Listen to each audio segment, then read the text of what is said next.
Perempat RRI Padang, Ensiklopedia Budaya Keindonesiaan. Assalamualaikum warahmatullahi wabarakatuh. Selamat pagi, ya sanak pandangan dimanapun berada. Kita kembali di Suntiang Nagari, Perempat RRI Padang untuk kesempatan pagi hari ini.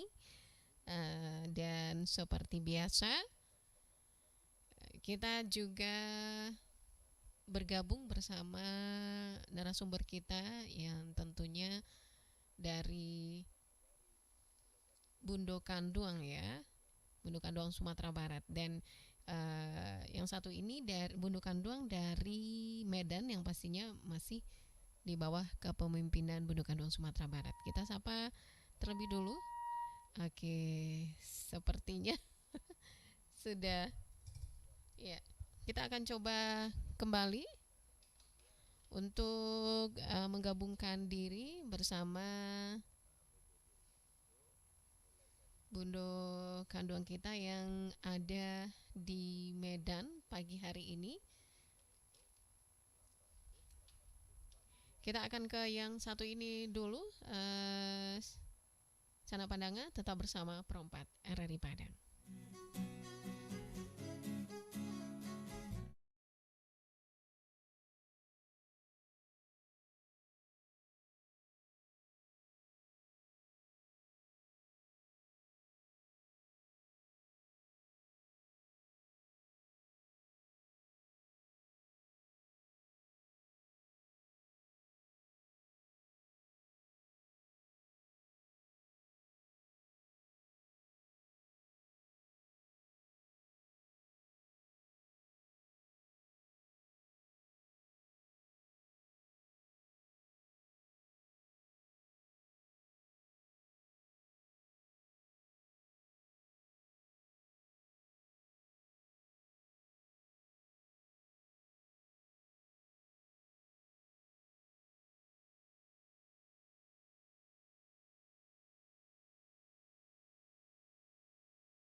Ya, sana pandangan kembali kita tergabung bersama narasumber kita di Suntiang Nagari pagi hari ini.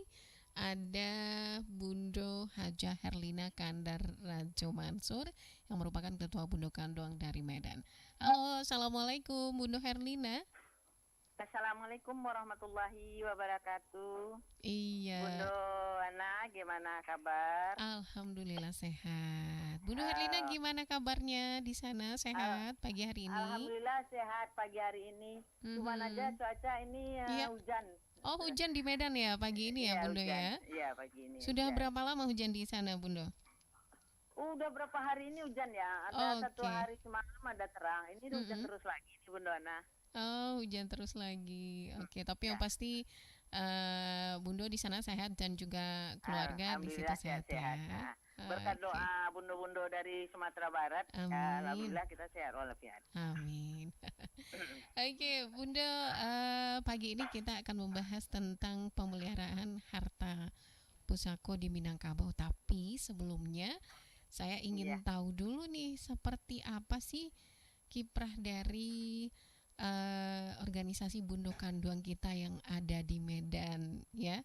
Bisa dijelaskan sedikit Bundo tentang Bundo Kanduang yang ada di Medan, kapan terbentuknya dan lain-lain. Silakan. Eh, Alhamdulillah kita dibentuk tanggal 20 Desember Mhm. tahun 2020. Ya. Ditunjuk oleh Ketua Bendul Kandung Umum dari Sumatera Barat. Mhm. Hmm.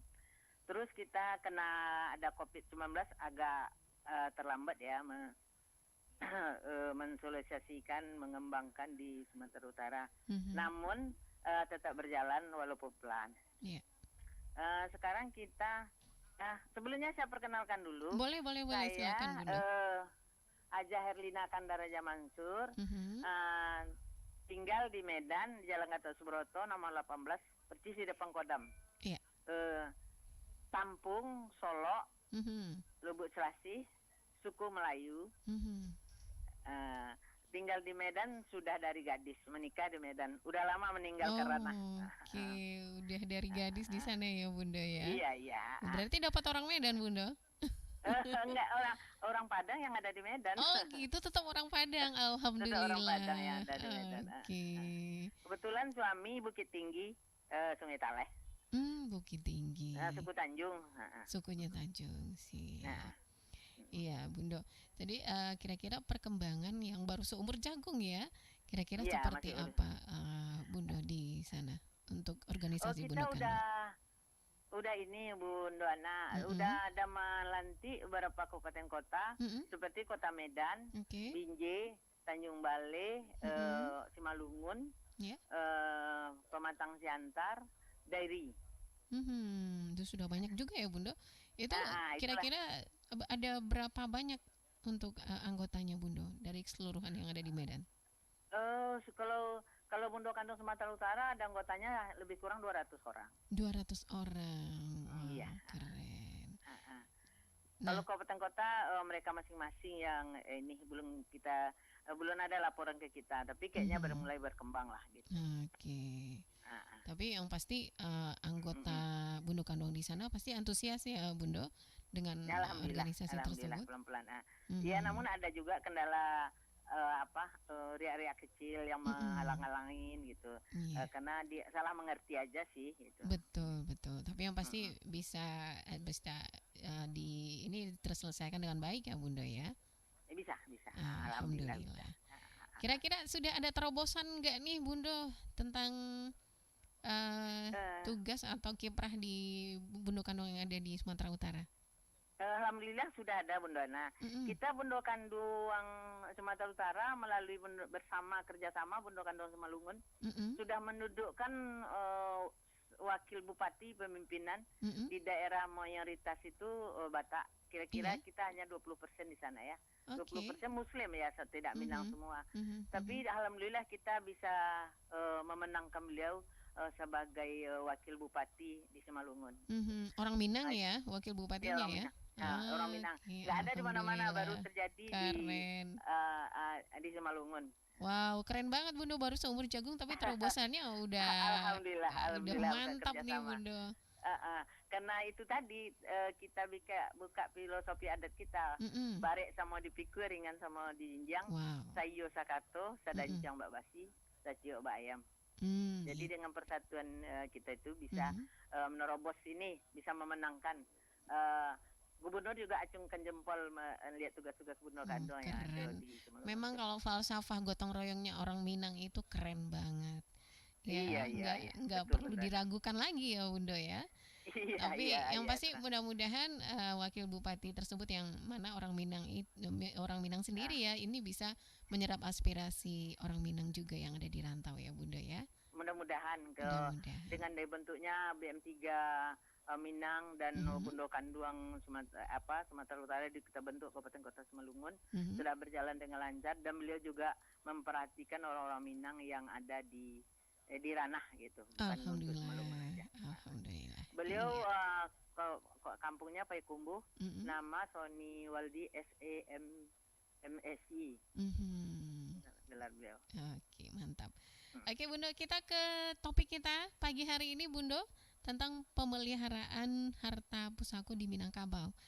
Nah, sebelum kita kulik lebih lanjut nih Bundo, kira-kira untuk jenis harta pusaka di Minangkabau ini ada berapa sih Bundo? Gini Bundo Ana, di Sumatera Barat itu kan pusaka ada 2 jenis ya. Pusaka tinggi, pusaka rendah. Nah, yang jenis pusaka tinggi inilah yang harus dijaga Bundo Kandung bersama kaumnya. Bagaimana jangan diserobot orang, jangan disalahgunakan gitu. Itu perempuan Bundo Kandung, yang terutama Bundo Kandung yang dirantau karena kurang peduli dengan dengan harta pusakanya di kampung. Gitu. Jadi yang di pusaka rendah itu yang kita orang tua kita yang dapat selama harta perkawinan lah gitu. Itu yang disebut harta gono gini. Yang pusaka tinggi itu kan dari nenek-nenek ya. Kalau suku saya suku Melayu. Pusaka itu kan dah turun-turun dari nenek kita, nenek satu, nenek kedua, yang tidak boleh diperjualbelikan. Itulah yang harus Bundo Kandung menjaga. Kan itu bukan hanya untuk perempuan, bisa dinikmati bersama. Seperti yang laki-laki, mama-mamanya kan juga menikmati dari hasil pusaka itu seperti sawah dan ladang gitu. Iya. Ya, artinya cuma mungkin ada kesulitan untuk menjaga bagi bundo-bundo yang dirantau. Karena ada sebagian bundo tuh pokoknya dia berempat kakak beradik, 3 merantau, 1 tinggal di kampung. Yang dirantau ini karena dengan kesibukan dirantau nanti pulang setahun sekali. Terus dibawa anak. Lama-lama yang anak nggak pulang gitu. Karena mamanya udah nggak ada. Tinggalnya di kampung, umpamanya adik yang paling kecil. Adik paling kecil ini nanti dia punya menantu, punya anak. Terus dia menantu mungkin suku lain, bukan non Minang ya, yang laki-laki dibawanya ke sana. Itu mungkin banyak kekacauan di Sumatera Barat tentang pusaka tinggi, yang mungkin banyak yang belum mengerti mana yang pusaka tinggi dan pusaka rendah. Berarti indak didudukan sabananya ya Bunda yo. Alun didudukan oleh ini harus kita ada pemekaran adat untuk mendudukan masalah ini. Kalau kita lihat sekarang ya, banyak bundo-bundo kandung yang dirantau, dia nggak tahu rumah gadangnya, dia nggak tahu data pusakonya. Itu yang bayu Bunda. Iya. Jadi kalau ke depannya kita teruskan berlanjut ya satu persatu bagaimana kita menjaga bundo kandung itu, menjaga harato tinggi yang ada di kampung walaupun kita di ranah. Jadi itu mungkin yang kita harus perkuat dalam organisasi perempuan Minang ini. Dan bukan itu saja, bundo kandung itu kan dia bukan menjaga pusaka aja, menjaga anak dan kemenakan. Betul. Karena bundo kandung ini paling utama, pendidik utama itu dalam keluarga kan bundo kandung. Maju mundurnya keluarga itu dari bundo kandung. Betul. Iya. Artinya memang seorang bundo kandung itu memang harus memberikan tanggung jawab, dia memberikan pendidikan terhadap anak-anak kemenakannya, terutama terkaitan dengan harta pusaka ini ya Bunda ya. Pusaka. Dan itu bukan itu aja, pengenalan tentang agama Islam dan adat istiadat gitu. Iya betul, itu yang paling penting gitu. Karena terkait tema kita ini, kalau seandainya ada kasus seperti yang Bunda bilang tadi, terbengkalai istilahnya ya, harta pusaka tinggi, karena yang memeliharanya terutama bundo kandungnya itu dirantau. Nah kira-kira selama ini kalau seperti itu kasusnya, cara seperti apa yang Bunda lakukan untuk mempertahankan harta pusaka tinggi tersebut? Buat saya pribadi, saya menghubungin kaum di kampung, penghulu suku kita. Di Minang kita kan ada Datuk, Malin, Manti, Dubalang. Di suku kita umpamanya suku Melayu gitu kan. Di dalam kaum itu tentu ada batas-batasnya ya kan. Mana mama kita, mananya mama kaum gitu. Jadi kita harus selalu berkomunikasi dengan mama kita, dengan keluarga dalam kaum kita. Memang bundo kandung ini harus punya kebijakan, punya kecerdasan untuk menjaga pusaka ini dengan cara bagaimana menghubungi dia, silaturahmi itu jangan putus, dan menerangkan sama kaumnya bahwa ini batas ini, sawah ini itu punya sepolan gitu. Yang sebelah Kaili punya sepolan, itu harus ada yang jelas-jelas itu. Jadi sehingga kalau di kaum saya, kaum Melayu, pernah kejadian karena mama waris saya berkeluarga sama suku lain. Dia bawa ke tanah pusaka tadi, ke tanah pusaka tinggi. Dia merasa itu punya ayahnya gitu. Iya. Jadi saya sendiri kesulitan kemarin untuk maininya, sehingga saya pulang terus, saya urus bagaimana duduk masalahnya, saya dudukkan di balai-balai, makan waktu dan makan biaya, sampai duduk masalahnya. Sekarang alhamdulillah sudah duduk. Jadi saya selalu berkomunikasi ke Elkam Sumbar, Bapak Datuk Seyuti waktu itu. Jadi sehingga saya dijuluki sama Pak Seyuti, ini Serikandi ini pulang. Serikandi dari rantau. Serikandi dari rantau. Alhamdulillah sudah selesai lah sekarang. Gitu. Artinya ada hasilnya Bundo pulang ya? Ada hasil. Artinya kalau memang saya mulai belajar bagaimana adat Minang, bagaimana Bundo Kandung, di situ saya mulai menggali, terpanggil apa orang Minang ini sebenarnya Bundo Kandung itu apa gitu. Nah, tahunya saya Bundo Kandung itu ibu gitu. Rupanya tugas Bundo Kandung itu bukan tugas seorang ibu. Iya, rumit, lebih rumit lagi ya. Papeh rumah kadang jauh lebih rumit. Jadi tugas Bundo Kandung itu dengan pengulu di sini dikatakan berimbang, tapi saya rasa justru lebih berat tugas Bundo Kandung. Oke, ya, ya, apalagi menjaga rumah gadang itu. Iya, menjaga bukan rumah gadang. Main sulitnya sebenarnya, bukan hanya menjaga rumahnya, tapi menjaga keluarga yang ada di dalamnya, begitu ya, Bundo ya. Iya, yang ada di dalam lingkungan kecil kita aja tuh sulit. Betul. Kita kan mau memperbaiki rumah gadang. Kata dia, itu kan ayah saya dulu yang membetulin ini. Nggak boleh dibetulin sekarang. Nah, itu kesulitan kita. Itu di suku saya sendiri, bukan di suku lain gitu.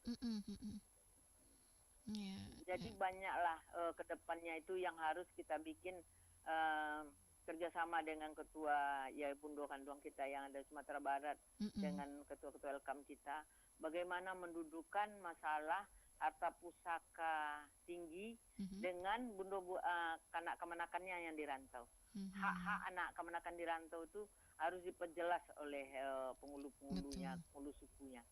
Tentu tidak salahnya harus penghulu-penghulu suku itu yang akan diadakan penataran sebangsa pembekalan.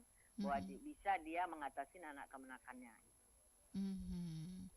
Nanti masing-masing pihak sebenarnya harus tahu seperti apa tugasnya, seperti apa perannya, begitu.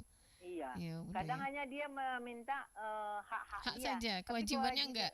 Kewajiban dia tidak dilaksanakan gitu. Selama ini dia punya paman di kampung, tapi karena dia kaya di rantau dia nggak peduli. Saat dia kaya susah, jatuh gara-gara COVID kemarin, dia tahu kampung saya di sini, di sana dia pergi bikin rumput ke kampung. Sementara dia tidak pernah melakukan kewajiban dia. Gitu. Nah, ini yang harus kita sosialisasikan untuk masyarakat Minang yang ada di rantau. Dan nenek mama penghulu-penghulu suku yang ada di kampung di ranah, itulah kira-kira Bundona menurut saya. Itulah pesan-pesan singkat saya dari rantau untuk bundo-bundo yang di rantau juga dan penghulu-penghulu suku yang ada di ranah. Oke. Kalau di suku Bundo sendiri, ya, suku Melayu selain permasalahan tadi terkait harta pusaka, ada lagi Bundo yang perlu juga bisa diinformasikan, bisa jadi pelajaran juga untuk pendengar kita, begitu? Ya, selain dari pusaka tinggi, ada pusaka rendah. Pusaka rendah harus kita jelaskan sama anak keturunan kita, mana yang pusaka tinggi, pusaka rendahnya ini. Nah, pusaka rendah ini cara pembagiannya menurut hukum Islam. Oke. Ya, artinya memang itu harus diberi pendidikan yang betul ya, Bundo ya, terhadap generasi penerus kita. Iya. Oke. Ya. Bundo, kita akan lanjutkan kembali, kita break sebentar, Bundo. Setelah yang berikut ini, tetap bersama Pro 4 RRI Padang. Benteng Pander Kapelen adalah benteng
Ya, sahabat budaya, salam pendengar dimanapun berada, masih di Suntiang Nagari untuk kesempatan pagi hari ini, dan kita masih bersama Bundo kita, ya, Bundo Haja Herlina Kandar Rajo Mansur, Ketua Bundo Kanduang yang ada di Medan. Halo, Bundo Herlina. Halo. Iya, masih semangat bersama kita ya, Bundo ya. Masih Alhamdulillah. Dengar suaranya juga terang benderang ini pagi. Oh, keren. Bundo juga terlihat semangatnya ini, Bundo. Senang itu.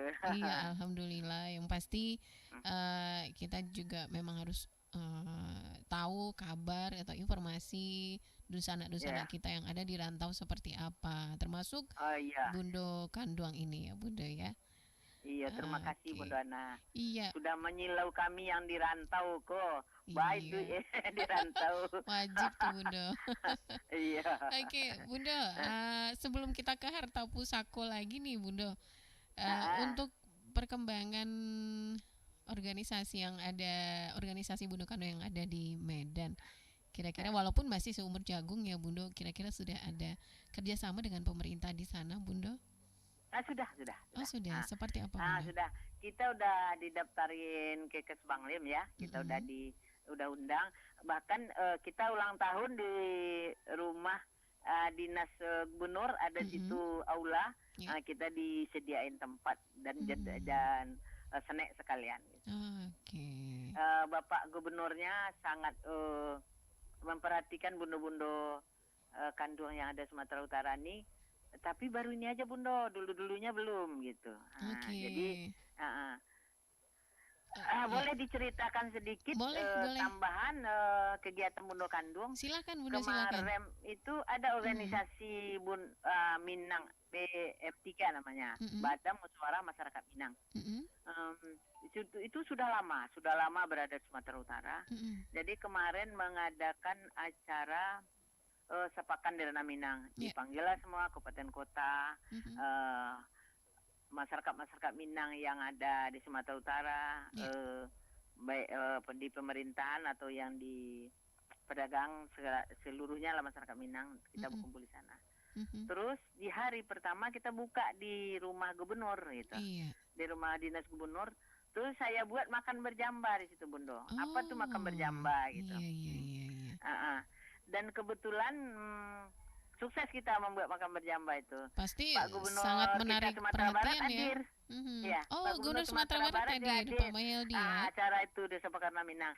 Jadi Pak Gubernur Sumatera Barat sama gubernur kita makan duduk berjamba, kata Bapak Gubernur kita, Bundo Kanduang, ini benar-benar dibawa ini adat di ranah kerantau ya. Iya betul sekali. Jadi nanti saya bisa kirim videonya ke Bundo, bisa lihat. Boleh. Alhamdulillah. Jadi sangat makan, satu bersama semua ada. Pasti sangat antusias ya mereka Bundo dengan tradisi makan bajamba itu ya.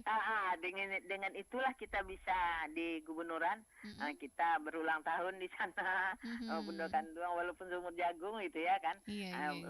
Udah dikenal lah oleh Bapak pemerintah daerah.